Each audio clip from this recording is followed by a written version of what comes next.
नमस्ते और हमारी बेसिक फाइनेंशियल एजुकेशन सीरीज के छठे एपिसोड में आपका स्वागत है। आज इस एपिसोड में हम बात करेंगे इंश्योरेंस के बारे में। इंश्योरेंस केवल एक फाइनेंशियल ऑप्शन या कोई स्कीम नहीं है, ये एक फाइनेंशियल प्रोटेक्शन के लिए एक बहुत ही इम्पोर्टेंट टूल है। आमतौर पर लोग इसे एक फिजूल खर्ची मानते हैं और इसमें इन्वेस्ट नहीं करते हैं। उन्हें लगता है कि इंश्योरेंस खरीदना बेकार की बात है और उन्हें इसकी वैल्यू तब तक समझ नहीं आती है जब तक कि कुछ अप्रिय घट नहीं जाता है। जैसा कि हमने बात किया कि इंश्योरेंस एक बहुत ही इम्पोर्टेंट फाइनेंशियल प्रोटेक्शन के लिए टूल है, लेकिन ये किस तरीके से काम करता है, इसमें किस तरह के प्लान्स होते हैं, चलिए इसके बारे में बात करते हैं और इसे समझते हैं। इंश्योरेंस एक फाइनेंशियल एग्रीमेंट है आपके और इंश्योरेंस कंपनी के बीच में, जिसमें कि एक खास तरह के सिनारियो या घटना को इंश्योरेंस कंपनी के द्वारा उसकी फाइनेंशियल प्रोटेक्शन की लायबिलिटी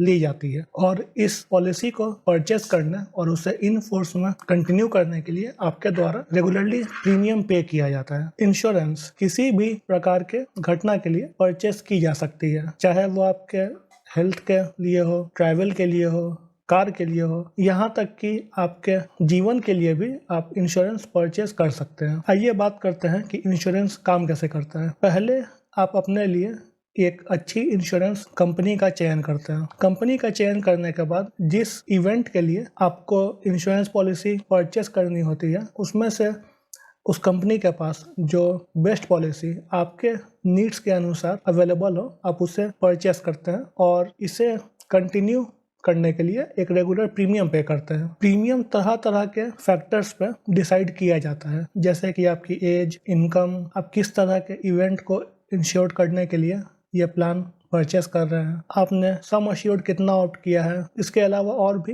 कई सारे फैक्टर्स प्रीमियम को डिसाइड करने में इन्वॉल्व होते हैं। यदि जिस इवेंट के लिए आपने इंश्योरेंस परचेस किया है, अनफॉर्चुनेटली अगर वो इवेंट रियलिटी में हो जाता है, तो इंश्योरेंस इशू करने वाली कंपनी आपको फाइनेंशियली प्रोटेक्ट करती है कि उस इवेंट के होने से आपको जो भी फाइनेंशियल एक्सपेंसेस या लॉस इनकर करने पड़ते हैं।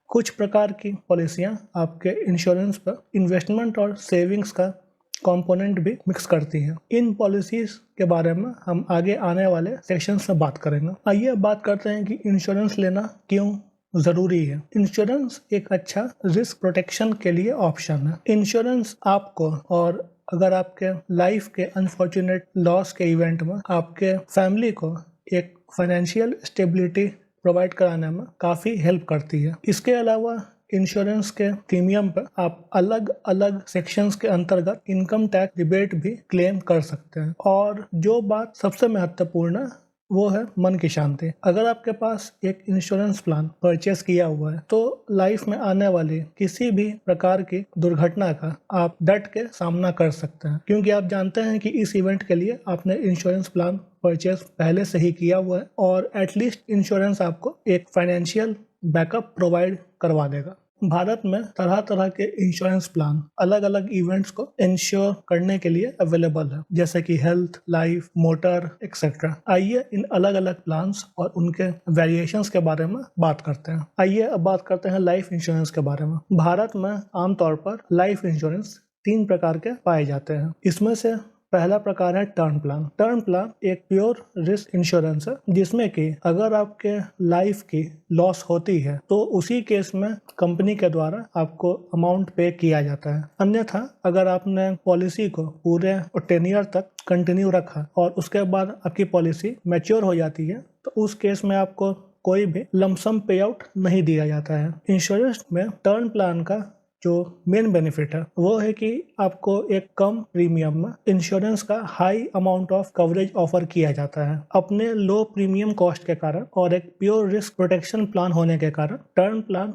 हर व्यक्ति को खरीदना चाहिए। टर्म प्लान के बाद अब हम बात करेंगे इंडाउमेंट प्लान्स के बारे में। इंडाउमेंट प्लान्स भारत में ट्रेडिशनली यूज किए जाते हैं लंबे समय से। इंडाउमेंट प्लान्स में आपके लाइफ इंश्योरेंस और सेविंग्स दोनों का एक एक कंपोनेंट शामिल होता है। आप इंडाउमेंट प्लान्स के लिए जो प्रीमियम पे करते हैं, उसका एक हिस्सा आपके लाइफ इंश्योरेंस के लिए डेडिकेटेड होता है और एक हिस्सा आपके सेविंग्स के कंपोनेंट में इन्वेस्ट किया जाता है। अगर आपकी पॉलिसी पूरे 10 ईयर तक इन फोर्स रहती है और 10 ईयर पूरा होने के बाद आपकी पॉलिसी मैच्योर हो जाती है तो कंपनी के द्वारा आपको एक लंप सम पे आउट दिया जाता है। हालांकि कुछ लोग इसी कारण से इंडोमेंट प्लान को प्रिफर करते हैं क्योंकि उन्होंने इसमें जो प्रीमियम्स दिए हैं उसके बदले में जब पॉलिसी का टर्म पूरा होता है तो उन्हें कुछ पैसा वापस मिलता है। हालांकि इंडोमेंट प्लान्स में ये अक्सर देखा गया है कि टर्म प्लान के मुकाबले जो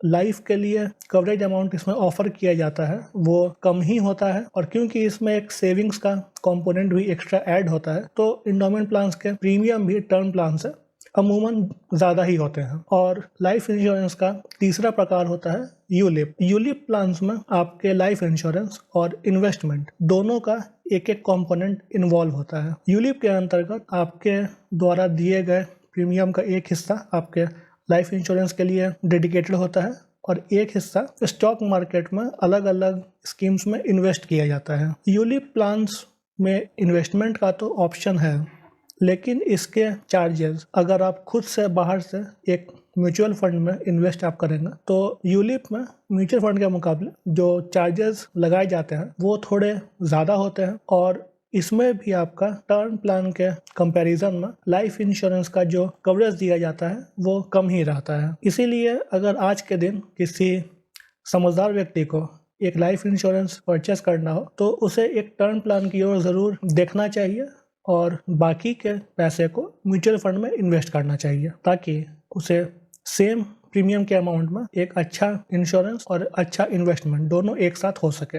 आइए अब बात करते हैं हेल्थ इंश्योरेंस के बारे में। हेल्थ इंश्योरेंस अगर आपके स्वास्थ्य में किसी भी प्रकार की समस्या आती है, आपको कोई बीमारी हो जाती है, आपको किसी सर्जरी की ज़रूरत है या किसी कारणवश किसी एक्सीडेंट के कारण आपको हॉस्पिटल में भर्ती होना पड़ता है, तो इन सभी तरह के खर्चों को हेल्थ इंश्योरेंस कवर करता है। हेल्थ इंश्योरेंस होना इसलिए भी बहुत ज़्यादा ज़रूरी है क्योंकि आज के दिन मेडिकल हेल्थ केयर के कॉस्ट काफ़ी तेज़ी से इंक्रीज़ हो रहा है, और ऐसे में अगर आपके पास एक हेल्थ इंश्योरेंस नहीं हो तो वो सारे खर्चे आपको अपने पॉकेट या अपने सेविंग्स में से बाहर निकाल कर पे करने होंगे, जिससे कि आपका फ्यूचर प्लानिंग डिरेल भी हो सकता है। हेल्थ इंश्योरेंस में आपके पास कैशलेस ट्रीटमेंट के भी ऑप्शंस होते हैं, जिसके अंतर्गत आपको अपने जेब से कुछ छोटी ही राशि पे करनी होती है और बाकी सारा हॉस्पिटल और इंश्योरेंस कंपनी के ही बीच में खुद से सेटल कर लिया जाता है। हेल्थ इंश्योरेंस में अलग अलग प्रकार के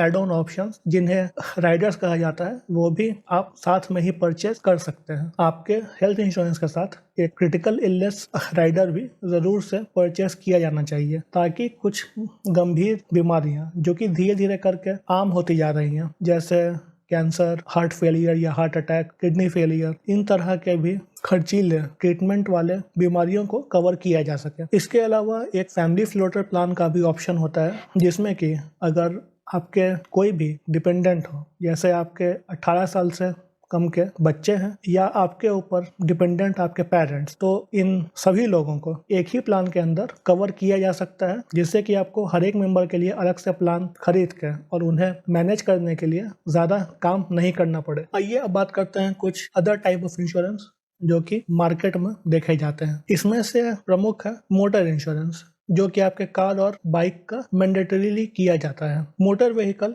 बेसिकली दो टाइप के मार्केट में पाए जाते हैं। एक होता है कॉम्प्रिहेंसिव प्लान, जिसमें कि आपके कार के तरह तरह के प्रॉब्लम्स, कुछ मैकेनिकल फेलियर, आग लग जाना, चोरी हो जाना, या अगर आपके साथ एक्सीडेंट में किसी थर्ड पार्टी का भी इन्वॉल्वमेंट है तो उसके भी क्लेम को, ये सारे चीज़ों को एक साथ ही कॉम्प्रिहेंसिव प्लान में कवर किया जा सकता है। इसके अलावा अगर आप अपने प्रीमियम को कम करना चाहते हैं और आपको अपने ड्राइविंग स्किल्स पर पूरा भरोसा है तो आप सिर्फ एक थर्ड पार्टी प्लान भी खरीद सकते हैं। हालांकि इसमें आपको ये ध्यान रखने की बहुत ज़रूरत है कि इसमें आपके कार में आग लग जाना, चोरी हो जाना, इस तरह की चीज़ें कवर नहीं होती हैं। सिर्फ आपके एक्सीडेंट से अगर किसी थर्ड पार्टी को किसी तरह का लॉस होता है तो सिर्फ वो इस थर्ड पार्टी प्लान में कवर्ड होता है। इसके बाद हम बात करेंगे होम इंश्योरेंस के बारे में। होम इंश्योरेंस आपके घर को तरह तरह के प्रॉब्लम से फाइनेंशियली सेफ रखता है, जैसे चोरी हो जाना, आग लग जाना या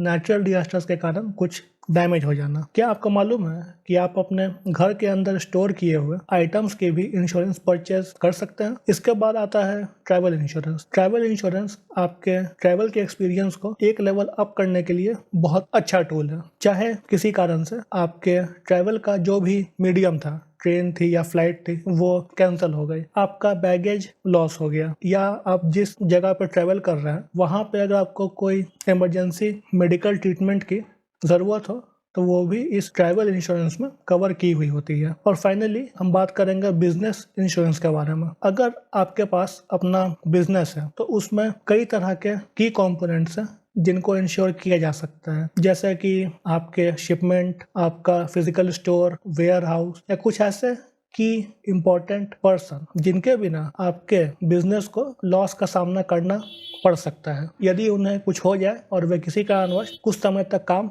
नहीं कर पाए। इसलिए आपके पास अगर अपना बिजनेस है तो आपके पास एक बिजनेस इंश्योरेंस भी ज़रूर से होना चाहिए।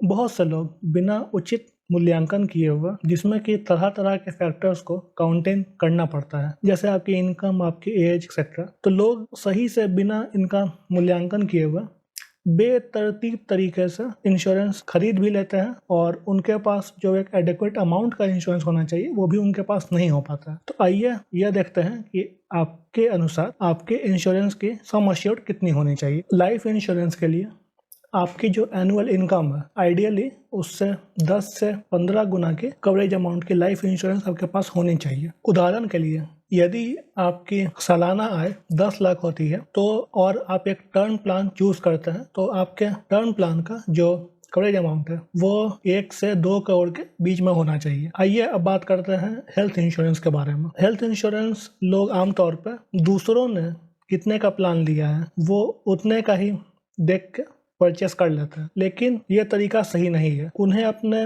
इनकम और एज के अनुसार सही हेल्थ इंश्योरेंस का कवरेज अमाउंट चुनना चाहिए। एक्सपर्ट्स की माने तो आपके एनुअल इनकम के अनुसार आपको उससे 5 से 10 गुना तक के हेल्थ इंश्योरेंस कवरेज के लिए ऑप्ट करना चाहिए। एग्जाम्पल, यदि आपकी एनुअल इनकम 10 लाख सालाना है तो आपको 50 लाख से 1 करोड़ तक का हेल्थ इंश्योरेंस परचेज करना चाहिए। आज के दिन ये अमाउंट सुनने में एक बड़ा अमाउंट लग सकता है, लेकिन हेल्थ इंश्योरेंस में खास करके हेल्थ या मेडिकल सेक्टर में जिस स्पीड से कॉस्ट की ग्रोथ हो रही है उसके अनुसार आपके पास आज के दिन एक बड़ा कवरेज अमाउंट होना चाहिए, ताकि आगे आने वाले 5 साल, 10 साल, 15 साल के बाद जब आपको अगर ट्रीटमेंट लेने की नौबत आती है तो ये अमाउंट उस समय भी आपके काम आ सके। लाइफ इंश्योरेंस और हेल्थ इंश्योरेंस तो दोनों को कैलकुलेट करने के लिए ऑनलाइन कैलकुलेटर्स मौजूद हैं। आप एक बेसिक फ्रेमवर्क के तौर पर इनका भी इस्तेमाल कर सकते हैं। आखिरी में अपने इंश्योरेंस एडवाइजर से एक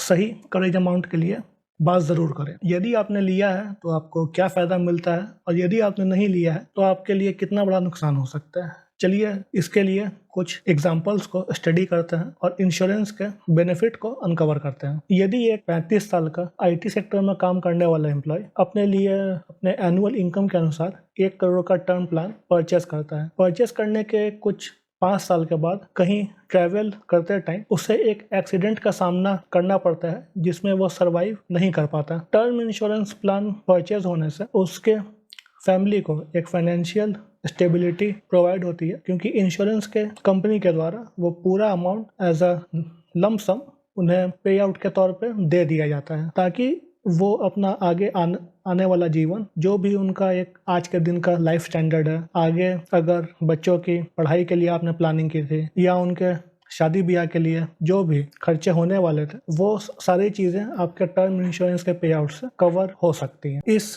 केस स्टडी में हम बात करेंगे एक बिजनेसमैन के बारे में जिनका हेल्थ वैसे तो काफ़ी अच्छा था और वे काफ़ी फिट भी थे। इसके बाद भी उन्होंने एक हेल्थ इंश्योरेंस परचेस किया। उनके हेल्थ इंश्योरेंस परचेस करने के करीबन 10 साल के बाद उन्हें दिल का दौरा पड़ता है और उनके हॉस्पिटलाइजेशन और सारे ट्रीटमेंट को मिला जुला के 12 लाख का खर्च आता है। क्योंकि उन्होंने पहले ही एक हेल्थ इंश्योरेंस ले लिया था तो ये 12 लाख इंश्योरेंस कंपनी के द्वारा कवर किए जाते हैं क्योंकि उनका क्लेम एक्सेप्ट हो जाता है। अगर उन्होंने ये इंश्योरेंस प्लान पहले नहीं लिया होता तो ये 12 लाख उन्हें अपने जेब से देने पड़ते हैं, जो कि किसी भी आदमी के लिए इतनी बड़ी अमाउंट पे करना आसान बात नहीं होती है। बहुत से लोगों को इसके लिए अपने एसेट्स भी सेल करने पड़ सकते हैं। इस एग्जाम्पल से हमने देखा कि एक हेल्थ इंश्योरेंस टाइमली परचेस कर लेने से फ्यूचर में आप अपने आप को बड़े खर्चों से बचा सकते हैं। इंश्योरेंस को लेकर आम लोगों में बहुत सारी भ्रांतियां फैली हुई हैं और उन्हें इंश्योरेंस के बारे में सही जानकारी भी नहीं होती है, इसलिए भी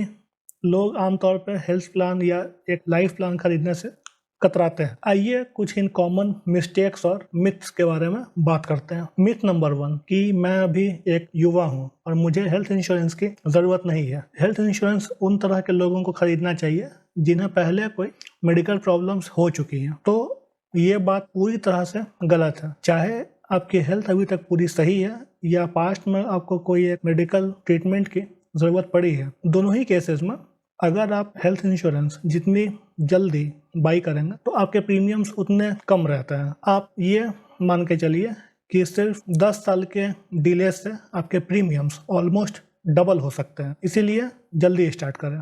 इसके अलावा एक मिथ और देखने को मिलता है कि हेल्थ इंश्योरेंस की मुझे कोई ज़रूरत नहीं है क्योंकि मैं अपना लाइफ एक स्टैंडर्ड तरीके से ही जीता हूँ। मैं आज के दिन फिट हूँ, मेरी लाइफस्टाइल रूटीन अच्छी है, इसीलिए मुझे हेल्थ इंश्योरेंस की ज़रूरत नहीं है। तो ये बात मैं और आप सभी लोग ये जानते हैं और हमने अपने लाइफ में कभी ना कभी इस चीज़ को ज़रूर महसूस किया होगा कि किसी भी तरह के प्रॉब्लम्स पहले से बता कर नहीं आते हैं। एक्सीडेंट्स, इलनेसेस कभी भी किसी को भी हो सकती हैं। एक बार जब ये हो जाए तो फिर जो भी आपके खर्चे होंगे वो आपको अपने पॉकेट से पे करना होगा। इसी के उलट अगर आपने पहले से ही एक इंश्योरेंस प्लान परचेस किया हुआ है तो आपके ये कॉस्ट भी कवर हो सकते हैं। बात यहाँ पर यह ध्यान रखने की है कि प्रॉब्लम्स कभी भी आ सकती हैं, इसलिए बेटर सेफ देन सॉरी। तीसरा मिथ जो कि लोगों के बीच में काफ़ी प्रचलित है वो यह कि एंडोमेंट प्लान टर्म प्लान से बेहतर है क्योंकि इसमें मैच्योरिटी पे एक पे आउट हमें मिल जाता है। टर्म प्लान में तो हमने जो भी पैसे एज अ प्रीमियम दिए हैं लास्ट में हमें वो कुछ भी वापस नहीं मिलता है और वो पूरा का पूरा वेस्ट हो जाता है। एंडोमेंट प्लान्स कुछ केसेस में सही हो सकते हैं लेकिन मेजॉरिटी ऑफ केसेस में एंडोमेंट प्लान्स में लाइफ इंश्योरेंस का जो कवरेज अमाउंट दिया जाता है वो टर्म प्लान के मुकाबले हमेशा आपको कम ही मिलेगा और अगर वो टर्म प्लान को मैच भी कर जाए तो उसका प्रीमियम आपको काफ़ी हाई मिलेगा। आइए अब बात करते हैं इंश्योरेंस को लेके लोगों के द्वारा की जाने वाली कुछ कॉमन मिस्टेक्स के बारे में। मोस्ट कॉमन मिस्टेक जो कि लोगों के द्वारा की जाती है वो है अपने नीड्स के अनुसार प्रॉपर अमाउंट कैलकुलेट किए बिना इंश्योरेंस प्लान परचेस कर लेना। इसके अलावा आमतौर पर लोग पॉलिसी परचेस करने के पहले उसके सारे टर्म्स एंड कंडीशंस और फाइन प्रिंट को पढ़ते नहीं हैं। और फाइनली इंश्योरेंस प्लान लोग टैक्स सेव करने के लिए ही सिर्फ बाई कर लेते हैं। टैक्स में सेविंग इंश्योरेंस प्लान का एक एड ऑन बेनिफिट आपको प्राप्त हो सकता है लेकिन इंश्योरेंस टैक्स सेविंग ऑप्शन नहीं है। ये आपके फाइनेंशियल प्रोटेक्शन के लिए one of the most important tools में से एक है। तो जैसा हमने इस एपिसोड में देखा और समझा कि इंश्योरेंस सिर्फ एक फाइनेंशियल प्रोडक्ट नहीं है। एक इंश्योरेंस होने से ये आपको फाइनेंशियल प्रोटेक्शन, स्टेबिलिटी और पीस ऑफ माइंड सभी चीज़ें एक साथ प्रदान कर सकता है। इसीलिए इंश्योरेंस के बारे में जो भी आपके ख्यालात हैं उसे एक बार ज़रूर खंगालिए और इंश्योरेंस प्लान परचेज करने के बारे में एक नए दृष्टिकोण से ज़रूर सोचिए। आगे आने वाले एपिसोड में हम बात करेंगे रिटायरमेंट प्लानिंग के बारे में, एक ऐसा टॉपिक जिसे लोगों के द्वारा आमतौर पर इग्नोर किया जाता है, जिसके फ्यूचर में उन्हें बेहद खतरनाक परिणाम भुगतने पड़ सकते हैं। आज इस एपिसोड में इतना ही, मिलते हैं आपसे अगले एपिसोड में। तब तक के लिए नमस्कार।